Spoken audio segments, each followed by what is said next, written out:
तो एमपी में 28 उम्मीदवारों के लिए चुनावी रण सज चुका है। सियासी घमासान लगातार जारी है, जुबानी तीर भी चल रहे हैं, एक दूसरे पर वार पलटवार के सिलसिले जारी हैं और सभी मतदाताओं को साधने में लगे हैं। सियासी जंग के इस रण की ऐसी ही तमाम खबरों के साथ हम हाजिर हैं अपने खास प्रोग्राम उपचुनाव के रण के साथ। तो आइए शुरू करते हैं।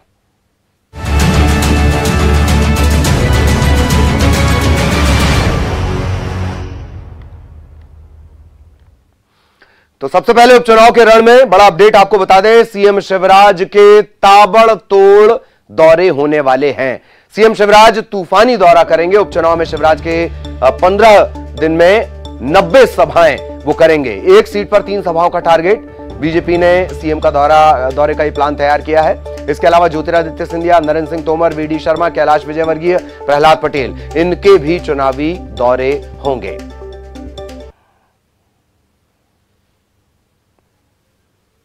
माननीय मुख्यमंत्री जी की चुनावी सभाएं प्रारंभ हुई है। आज 4 स्थानों पर सभाएं हैं और लगातार अब 1 तारीख तक नवरात्रि के दिन सिर्फ नवमी के दिन छोड़कर लगातार 1 तारीख तक मुख्यमंत्री जी की लगभग 90 सभाएं होंगी।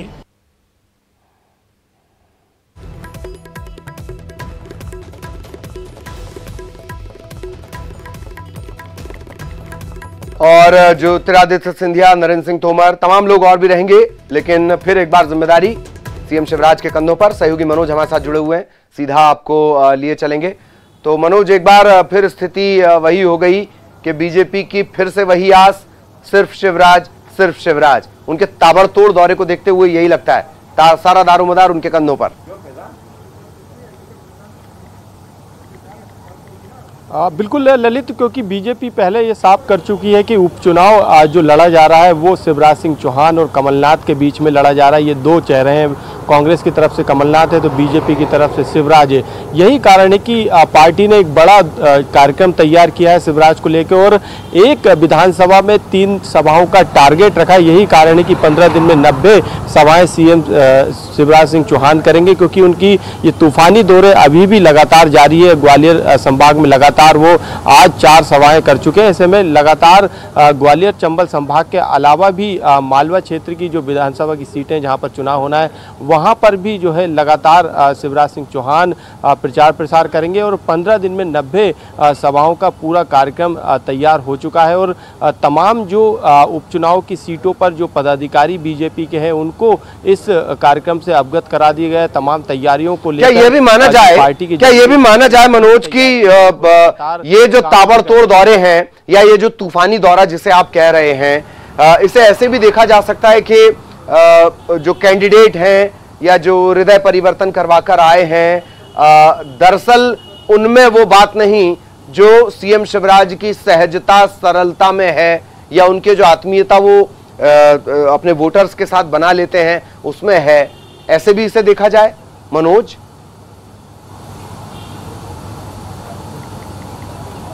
जी बिल्कुल ललित, क्योंकि जो सभाओं का जो प्रोग्राम बना है शिवराज सिंह चौहान के अलावा पार्टी ने नरेंद्र सिंह तोमर, बीडी शर्मा और जो तमाम स्टार प्रचारक है जिसमें ज्योतिरादित्य सिंधिया भी शामिल है उनके प्रोग्राम भी बनाए गए, लेकिन सबसे ज़्यादा जो सभाएं हैं वो शिवराज सिंह चौहान की। ऐसे में शिवराज सिंह चौहान को भुनाने की कोशिश जो है वो लगातार पार्टी कर रही है, क्योंकि एक जाना माना चेहरा है और काफ़ी लंबा अनुभव उन्हें रहा है और मुख्यमंत्री भी हैं। तो ऐसे में उनको जनता के बीच ज़्यादा से ज़्यादा उनकी सभाएं करने का प्लान जो है पार्टी ने पहले ही तैयार कर लिया था। यही कारण है कि ताबड़तोड़ जो उनके दौरे हैं वो लगातार जारी है और नवमी का दिन वो छोड़ेंगे, क्योंकि सीएम हाउस में वो पूजा अर्चना वगैरह रहती है। हर बार हम वो तस्वीरें भी दिखाते हैं। ठीक है मनोज, वक्त की बहुत कमी है। बहुत बहुत शुक्रिया आपका इस तमाम जानकारी के लिए। सहयोगी मनोज हमारे साथ जुड़े हुए थे। चलिए अब जरा ताबड़तोड़ दौरे तो खैर चल रहे हैं, थोड़ा खर्चे की बात कर ली जाए, खर्चे पानी की बात कर ली जाए। और यह खर्चा है करोड़ों रुपए का, जिसे आप और हम हमारे ही जेब से ये जाना है। मध्य प्रदेश में उपचुनाव को लेकर करोड़ों खर्च होंगे। मुख्य निर्वाचन पदाधिकारी ने राज्य सरकार से इसके लिए 40 करोड़ रुपए मांगे हैं।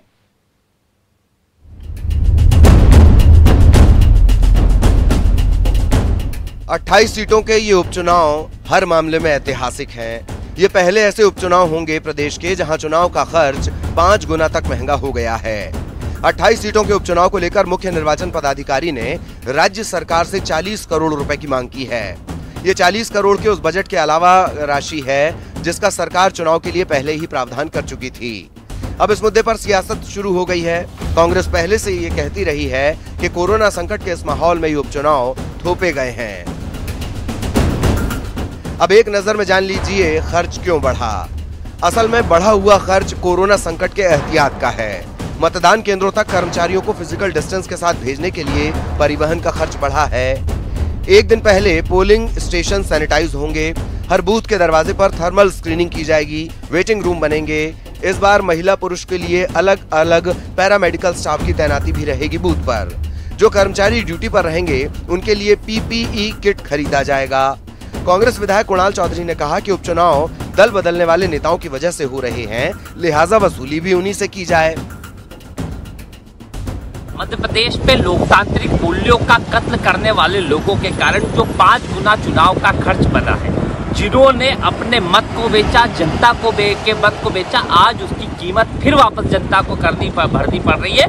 ये खुद तो 35 से 50 करोड़ लेके अपने घर भरने का काम कर लिया, पर जनता की गाड़ी कमाई से 5 गुना खर्च फिर उपचुनाव हो रहा है। मेरा आग्रह है जनता से कि इनको सबक सिखाया ताकि आगे आने वाली पुश्तें याद रखें कि बिकाऊ लाल मिलावट रामों के साथ क्या होता है और कहीं ना कहीं लोकतांत्रिक मूल्यों का कत्ल करने वालों के साथ क्या होता है। और क्यों ना ये चुनाव का खर्च इन बिकाऊ लाल मिलावट रामों से भरा जाए ताकि उसकी भरपाई करी जाए, क्योंकि इनने कमाया बहुत है। जो खर्चा लगे वो भारतीय जनता पार्टी के प्रत्याशियों के द्वारा लिया जाना चाहिए।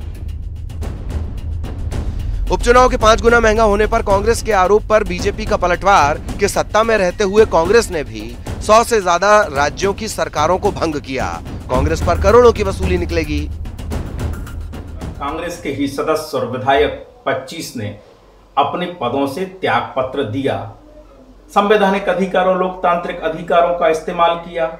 कांग्रेस ने तो 100 से ज्यादा चुनी हुई सरकारें भंग कर दी। केवल ये इनकी पार्टी की नहीं थी और इन सरकारों को भंग करने पर समय समय पर सुप्रीम कोर्ट ने इनका गलत दुरुपयोग करना बताया भी कि संविधान की धारा 356 का दुरुपयोग करने वाली कांग्रेस की सरकार रही है। सुप्रीम कोर्ट ने जताया, बताया। तो जो लोकतंत्र की हत्या करने वाले हों, 100 से ज्यादा सरकारें भंग करने वाले हों, तो उनसे तो लाखों करोड़ रुपया हर्जाना बनता है इस देश के खजाने के लिए। इसमें दो राय नहीं कि ये उपचुनाव एमपी की राजनीति के 2 बड़े सियासी दलों का भविष्य ही तय नहीं करेंगे। इस बार उम्मीदवारों के साथ चुनाव 28 सीटों पर वोटर का भी बड़ा इम्तिहान लेंगे। भोपाल से अनुराग श्रीवास्तव के साथ bureau report, news 18 Madhya Pradesh Chhattisgarh. और इधर उपचुनाव से पहले बीजेपी को लगा है झटका। अंबाह से पूर्व विधायक हैं बंशीलाल जाटव, वो साइकिल पर सवार हो गए हैं। सपा का दामन उन्होंने थाम लिया है। समाजवादी पार्टी लखनऊ ऑफिस में उन्होंने पार्टी की सदस्यता ली है और अब वो अंबाह से समाजवादी पार्टी के प्रत्याशी होंगे। आपको बता दें कि कांग्रेस के बागी विधायक कमलेश जाटव को बीजेपी ने अपना प्रत्याशी बनाया है। इससे ये नाराज चल रहे थे बंशीलाल जाटव और अब वो अंबाह से, चूंकि वो 2 बार बीजेपी के विधायक भी रह चुके हैं, तो जाहिर तौर पर बीजेपी के लिए बड़ा झटका।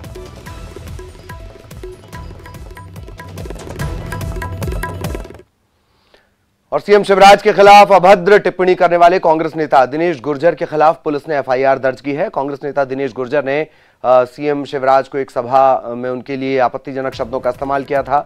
चुनाव आयोग की फ्लाइंग स्क्वाड की टीम की शिकायत पर पुलिस ने दिनेश गुर्जर के खिलाफ एफआईआर दर्ज की है। फ्लाइंग स्क्वाड टीम ने सीएम के खिलाफ इसे व्यक्तिगत टिप्पणी मानते हुए इसे आचार संहिता का उल्लंघन बताया है।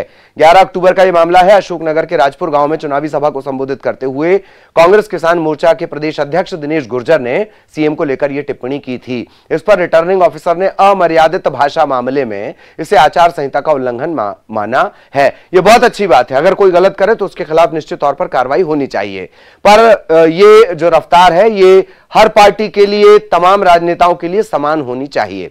दिनेश गुर्जर के खिलाफ धारा 171 जी, 188 आईपीसी की धारा 505 खंड 2 के तहत मामला दर्ज किया गया है राजपुर गांव के थाना कचनार में।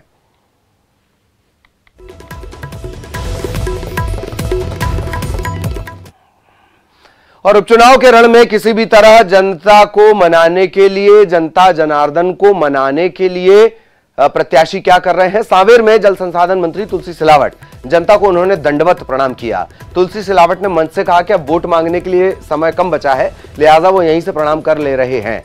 इधर बड़ा मलहरा के उपचुनाव में प्रत्याशियों की अलग अलग तस्वीरें सामने आ रही हैं प्रचार की। अब रामसिया भारती की तस्वीर आई है। जनसंपर्क के दौरान महिलाओं के बीच वो गईं और भावुक हो गईं। दरअसल प्रचार के दौरान वो महिलाओं के बीच पहुंची तो महिलाओं ने उन्हें अपनी बेटी कहा, प्रेम से वो उनसे मिली तो भावुक हो उठी। इससे पहले एक और कांग्रेस के प्रत्याशी हैं डबरा से सुरेश राजे, वो भी भावुक हो गए थे जब वो अपनी मां का आशीर्वाद लेने पहुंचे। तो एक तरफ भावुकता है, दूसरी तरफ दंडवत प्रणाम, नतमस्तक होकर प्रणाम किया जा रहा है।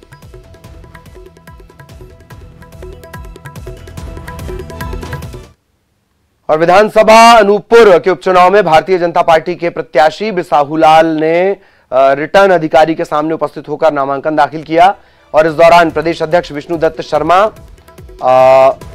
और कई बड़े जो नेता हैं वो मौजूद रहे।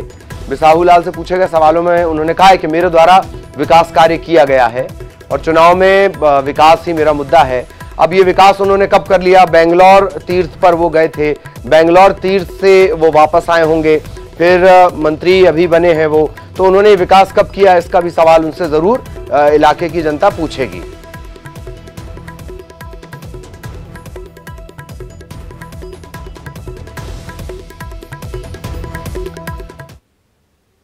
इधर बुरहानपुर की नेपानगर विधानसभा क्षेत्र में 13 अक्टूबर को बीजेपी कांग्रेस दोनों दलों के प्रत्याशियों की नामांकन रैली में भीड़ जुटाने को लेकर दोनों दलों पर नेपानगर पुलिस थाने में एफआईआर दर्ज की गई है।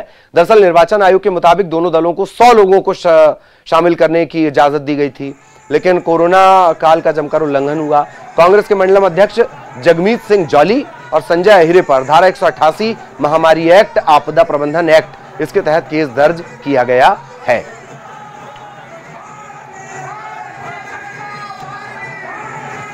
कोविड-19 के नियमों का पालन करना और आचार संहिता के पालन करने के नियमों का उल्लंघन होने की बात सामने आई थी, जो कि विभिन्न समाचार पत्रों, वीडियो, इनके आधार पर जब प्रशासन के पास पहुंची तो रिटर्निंग ऑफिसर द्वारा कल दिनांक को थाना पर आचार संहिता का उल्लंघन और कोविड-19 के नियमों का उल्लंघन करने की पत्र भेजा गया था। इन पत्रों के आधार पर थाना नेपानगर द्वारा कांग्रेस पार्टी के आयोजक पर और बीजेपी पार्टी के आयोजक पर धारा 188, 269, डिजास्टर मैनेजमेंट की धारा 51 सन 2005 और महामारी एक्ट 1897 की धारा 3 के अंतर्गत अपराध कायम किया गया है और अपराध कायम कर। इधर मंदसौर जिले की सुवासरा विधानसभा सीट पर भाजपा की तरफ से हरदीप सिंह डंग और कांग्रेस की तरफ से राकेश पाटीदार ने अपने अपने नामांकन दाखिल किए और दोनों ने एक दूसरे से हल्का उम्मीदवार भी बताया, जीत का दावा भी किया। तो गद्दारी तो वो होती है जो पार्टी में रह के पार्टी के साथ गद्दारी करे, छुरा गोपे। हरदीप सिंह डंग ने तो ओपन लड़ाई लड़ी है कमलनाथ जी से।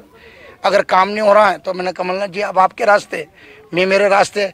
गद्दारी जो कह रहे हैं तो उनसे मैंने पहले भी कहा है, उनसे पूछना कभी कांग्रेस को वोट दिया क्या। तो उपचुनाव के लिए सजे हुए इस मैदान में बीजेपी कांग्रेस दोनों का फोकस युवाओं पर है। बीजेपी ने जीत के लिए हर बूथ पर एक स्पेशल 11 प्लान बनाया है। विधायक आकाश विजयवर्गीय का कहना है कि हर बूथ पर जो सर्वश्रेष्ठ कार्यकर्ता हैं उनकी एक टोली बना दी गई है, उन्हें स्पेशल 11 नाम दिया गया है। वे मतदाताओं तक जाएंगे, बीजेपी की नीति बनाएंगे। इधर युवा कांग्रेस के अध्यक्ष हैं अमन बजाज, उनका कहना है कि हर बूथ 10 यूथ, ये युवा कांग्रेस का पुराना कैंपेन है और बीजेपी इसकी नकल कर रही है। स्पेशल 11 तो भारतीय जनता पार्टी का एक स्थायी कार्यक्रम है, सिर्फ जहाँ जहाँ चुनाव हो रहे हैं वहाँ ऐसा नहीं है। ये तो हर बूथ पे जो सर्वश्रेष्ठ कार्यकर्ता हैं उनकी एक टोली बनती है। भारतीय जनता पार्टी आयोजन करती रहती है, लोगों को राष्ट्रवादी विचारधारा से जोड़ती रहती है, जन सेवा के अभियान चलाती रहती है, बैठकें होती है। तो जो भी कार्यकर्ता नियमित बैठक में आता है, जन सेवा के कार्य करता है, लोगों को राष्ट्रवादी विचारधारा से जोड़ने का प्रयास करता है, हर बूथ 10 यूथ एक ये बहुत पुराना युवक कांग्रेस का कैंपेन है जो हम कई बार कई चुनावों के अंदर इसको कर चुके हैं, कई चुनावों में इसको शामिल किया जा चुका है। जो अब भारतीय जनता पार्टी के नेता आदरणीय तुलसी सिलावट जी कई बार पूर्व में भी जब चुनाव जीते तो सार्वजनिक मंचों पर कह चुके हैं कि मेरी जीत के अंदर अगर सबसे बड़ी निर्णायक भूमिका थी तो वो युवक कांग्रेस की थी। वैसे आकाश विजयवर्गीय जब भी राष्ट्रवाद की बात करते हैं, जनसेवा की बात करते हैं, तो सहसा आंखों के सामने, लोगों की आंखों के सामने बल्ले की छवि उभर आती है। सागर चलेंगे। सागर के सुर्खी के जैसी नगर में 12 तारीख को कमलनाथ की सभा को लेकर मामला दर्ज हुआ है। कोरोना के गाइडलाइंस के नियमों का पालन नहीं करने पर मामला दर्ज किया गया। सभी की अनुमति लेने वाले कांग्रेस नेता आशीष ज्योतिषी पर यह केस दर्ज हुआ है। ये 12 तारीख को जैसी नगर में राष्ट्रीय पार्टी कांग्रेस की तरफ से कार्यक्रम रखा गया था, जिसकी अनुमति आशीष ज्योतिष जी द्वारा ली गई थी। क्योंकि अभी आचार संहिता जिले में लगी हुई है, इसीलिए एफएसटी भी वहाँ मौके पे थी।